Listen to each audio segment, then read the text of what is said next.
I don't know if you guys heard about this, but you know what? The House has cleared a $26.1 billion state aid package. It's got $10 billion in there for education funding and $16 billion to the states for Medicaid funding. Now, the vote was 247 to 161, and that means 161,000 teachers will not be laid off, and 158,000 public works employees are also spared their jobs. Now, that seems to be a jobs program. Nicely done. Of course, some Republicans are totally against it. So I want to go to clip number 2 here, where Mike Pence is going to be talking to ABC's Top Line, and he's going to say why he was against it, and it's going to be a curious explanation. So let's watch. Congressman, there in Indiana, the Department of Education says, I think, 3,600 teachers will have their jobs saved by this bill that you're voting on today. What would Republicans do for their jobs if they were in charge? Well, look, I mean, I'm married to a school teacher. My wife spent more than a decade in the public school classroom, so I love teachers. But, you know, teachers, firefighters, policemen are all Americans, and they all know that the economic policies of bailouts and handouts have failed to create jobs. There in Muncie, Indiana, unemployment was 12% a year ago. It's 12% today. Is saving these teacher jobs a handout? Is that what you're saying? Well, look, this is a state bailout today. I don't think there's any way to put a bow on that. That's what this is. And also, well, let me take issue, Rick, if I can, with the idea this is paid for. Look, if I pay for one bill on one credit card with another credit card, that's not paid for. I'm using borrowed money to to pay for other spending. That's what we're doing here. The Democrats actually are using emergency spending that was borrowed before, in part to do this, and they're raising taxes. I don't think there's been near enough conversation about the fact that they're raising taxes by permanent tax increases to pay for temporary spending and one more bailout. Just didn't what the American people want this Congress to do. Congressman Pence, I want to just clarify one point from the weekend. You were on Meet the Press on Sunday, asked about whether tax cuts should be paid for. And I think it's a question that a lot of people looking for some clarification. If Republicans take over in Congress, will the tax cuts that you intend to pass be paid for elsewhere in the budget?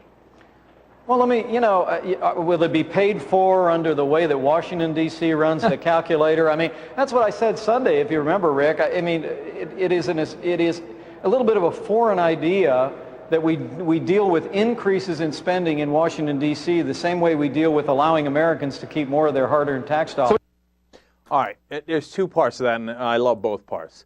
Are we paying for it by the way Washington, D.C. runs their calculator? What are you talking about? It's $678 billion tax cut for the top 2% in the country.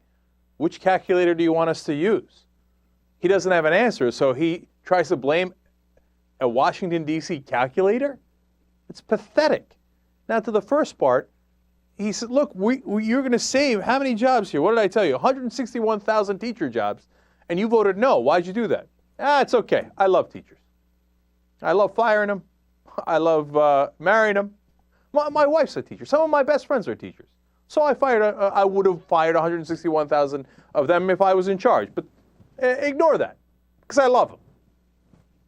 Now, but here's the much more important part. He pretended as if it wasn't paid for, right? Totally wrong. This bill was entirely paid for.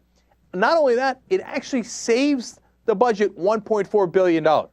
Okay, it cuts the deficit by $1.4 billion. So what's his complaint? Well, he told you. He said, the problem is it's tax increases, and that's how they're paying for it. Well, I thought you said they weren't paying for it. Okay, so what are the tax increases that he's complaining about? Is it for you? Of course not. No. The tax loophole that Congress took away was for companies that were saving money and not paying taxes for offshoring American jobs. So they take your jobs, they offshore them, and then they get a tax break for that. So what the Democrats did was they took that tax break away and turned it into jobs. You can't ask for a better bill. You know I'm all over the Democrats. I mean, I get on them for 100 different things, but you can't get on them for this. This bill's 100% right. So what Pence is arguing and the Republicans are arguing is, no, those teachers shouldn't have jobs. and that Medicaid money is going to the states. They've already budgeted in. They'd have to fire all those people if they didn't get that money. So those state workers shouldn't have their jobs. None of those people should have their jobs so that multinational corporations can get tax cuts for offshoring your jobs. That's the Republican platform, and he's proud of it. I mean, if that's what you're in favor of, vote for Mike Pence, vote for the Republicans. And if you don't believe me, for the love of God, look at it up yourself. Look at the bill. Look at what they did. Okay, we're not afraid of the facts. They are. Don't listen to him about his stupid Washington, D.C. calculator. Look it up. All right? So you got to give the Democrats credit on that one. And the Republicans, every day they find a way to be more loathsome.